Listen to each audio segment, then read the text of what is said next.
del ciudadano esté en el centro de la toma de decisiones y no se utilice ahora, en términos constitucionales, solamente el voto del ciudadano para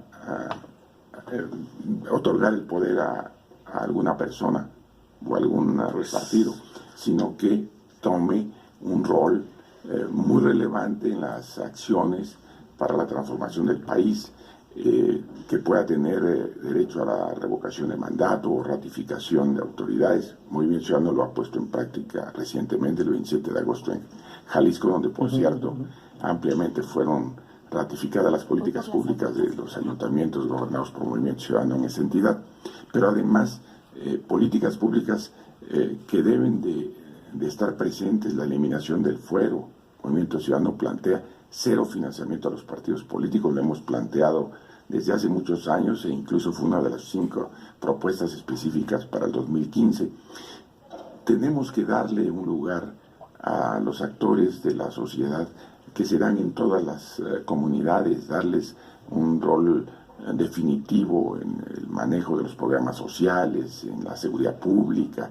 Necesitamos llevar adelante una verdadera propuesta de proyecto de país soportado en la opinión colectiva, pero también en acciones que con su contundencia lleven adelante esa definición, y son casos concretos. Se está planteando que el presidente de la República, al aprobarse un gobierno de coalición, tenga en el secretario de Gobernación la figura de jefe de gabinete. ¿Por qué de manera directa o con un cargo específico?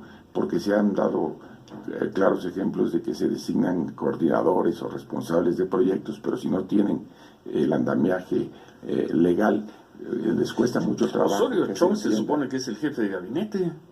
Él es non entre pares, pero no tiene una intervención directa en las responsabilidades de diferentes áreas del gobierno, sobre todo en un ejercicio donde el presidente de la República pone y remueve libremente a sus colaboradores, que es otra de las propuestas ¿Aquí del cómo frente. tendría que ser? Aquí el presidente de la República sometería a consideración con la aprobación del Congreso, que evaluaría la idoneidad de los nombramientos, es decir, de todos. Ya basta de que los ingenieros civiles y en telecomunicaciones no dirijan la Secretaría de Comunicaciones.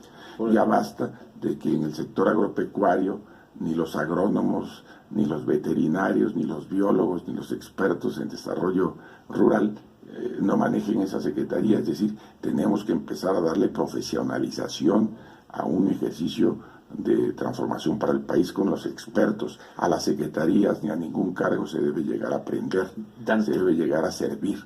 Y además, sobre todo si le planteas un claro objetivo, que en este caso el Plan Nacional de Desarrollo, que también sería consultando a la sociedad en las diferentes regiones del país, a los diferentes sectores productivos, profesionales, académicos, y también ratificado por el Congreso de la Unión. Es decir, va a ser un cambio sustantivo, y eso es lo que se está planteando en el convenio. Por eso no son repartos de cargos. Para que todo esto se dé, para que todo esto sea posible un día, tienen que convencer a millones y millones y millones de mexicanos. Claro. Tienen que ganar las elecciones. Y además, porque si no, todo esto va a quedar en un buen ejercicio teórico. Y para eso, entre otras cosas, Dante, van a tener que ganar la presidencia de la República. Y yo veo, la mayoría en el Congreso, yo veo yo decía en inglés, no, en ruso, el acuerdo para sacar un candidato a la presidencia de la República. Del Movimiento Ciudadano, del PAN y del PRD. En japonés, por ejemplo, que saquen al candidato de la Ciudad de México. Yo creo que esto será posible porque precisamente la política es el arte de lo posible, es decir, unir a los extremos. Y en ese sentido, el gran compromiso es el que México nos une, es decir, debemos de apostarle a que sí hay viabilidad para el país, la experiencia acumulada por tantas personas, el ver que no es suficiente la alternancia, es decir, llegó un partido, salió otro partido, regresó un partido, pero el sistema disfuncional sigue presente. Tenemos que hacer un punto de inflexión en la vida del país. ¿Confías en Ricardo Anaya y la dirigencia del PAN? ¿Confías en Alejandra Barrales y la dirigencia del PRD? ¿O quien esté al frente del PRD a partir de cuándo es? ¿De octubre? Pues no, va a ser va a ser ya Alejandra. ¿Confías en el PAN y el PRD para sacar esos acuerdos? Estamos trabajando, y no son actos de ingenuidad. Y menos con alguien como tú, con tantos años en eso. Y sí creo que frente a los agravios que le han dado a Ricardo Anaya, hubo necesidad de actuar más rápidamente, porque independientemente de que hay quienes manejan su candidatura como la de otras 2 personas al PAN, más otros 3 que se han apuntado,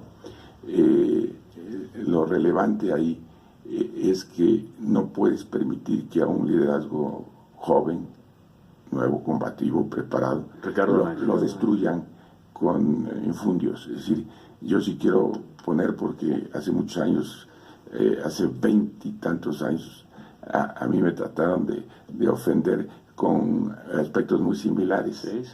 Por ejemplo, un periódico, y para ponerle nombre y apellido, Reforma, sacó una foto de una casa que se construyó por parte de mis papás cuando yo tenía 10 años. Es decir, si vemos la edad de Ricardo Anaya, 14 años. No es posible que le quieran hacer responsable de situaciones de la familia política cuando él no ha tenido cargos de responsabilidad política relevantes en el país.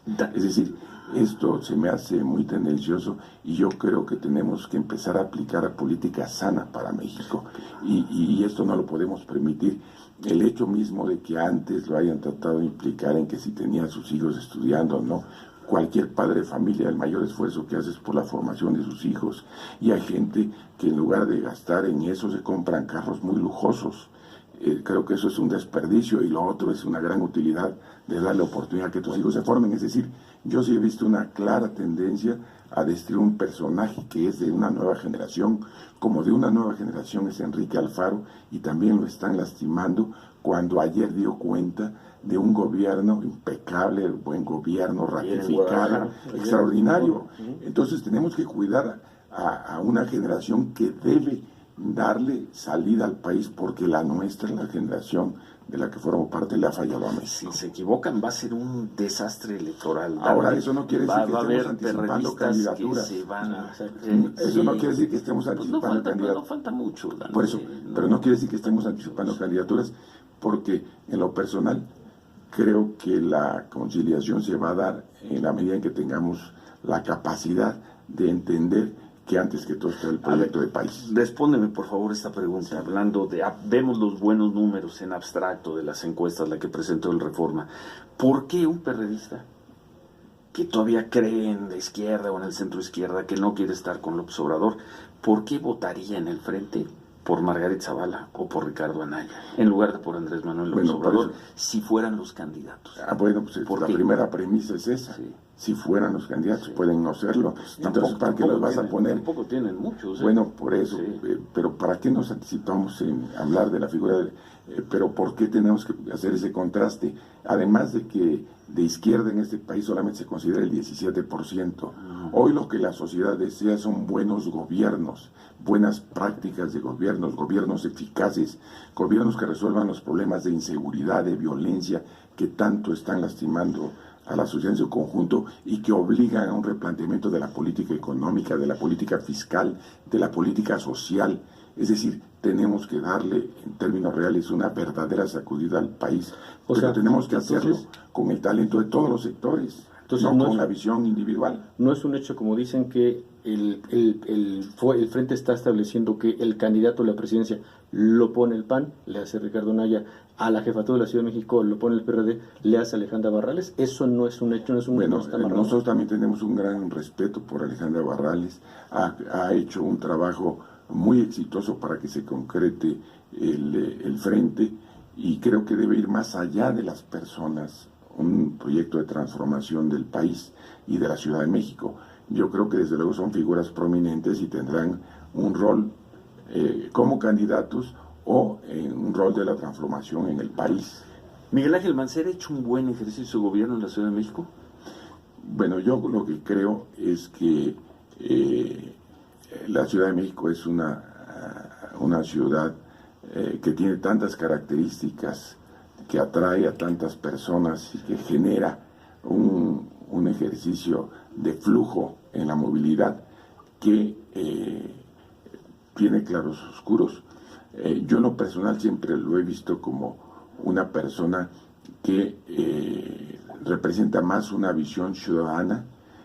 Su ejercicio en la práctica de gobierno lo ha llevado a tratar de innovar, de buscar cercanía con la sociedad a través de programas como médico en tu casa, como abogado en tu casa. ¿Pero ha sido un buen gobernante, Dante? En mi opinión, el ejercicio de su gobierno no ha sido acompañado como debería de ser por el gobierno de la República, lo han dejado solo, es una opinión personal.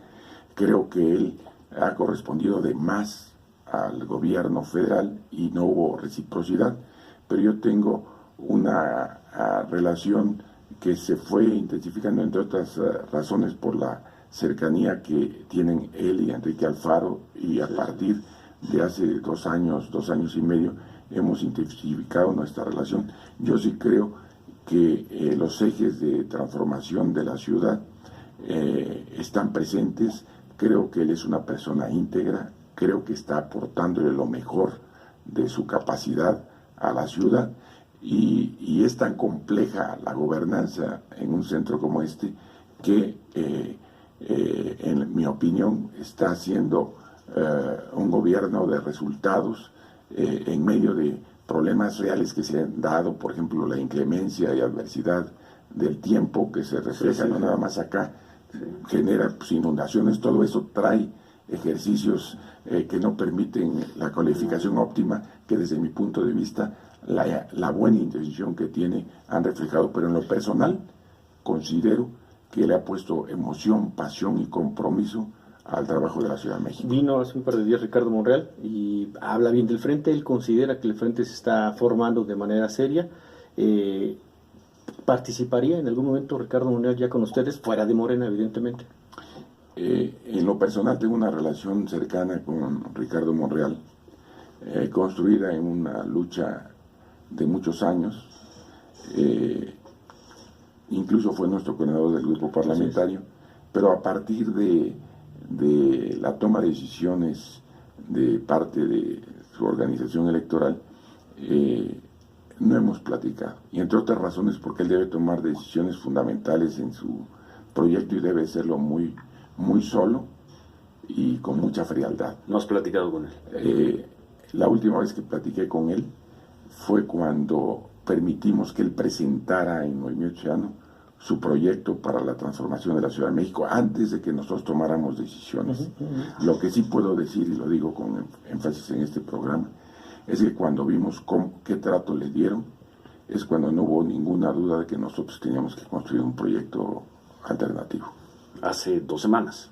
Hace como 3 semanas y media. Con el tema de la encuesta. Con la encuesta, antes de eso, nosotros lo recibimos, él presentó el proyecto, y después cuando vimos que no hubo el acompañamiento ni el cumplimiento de lo que se había comprometido, pensamos que ya no había necesidad de seguir explorando y consolidar el Frente Ciudadano. Tenemos que hacer una pausa. Al regresar concluimos esta conversación con Dante.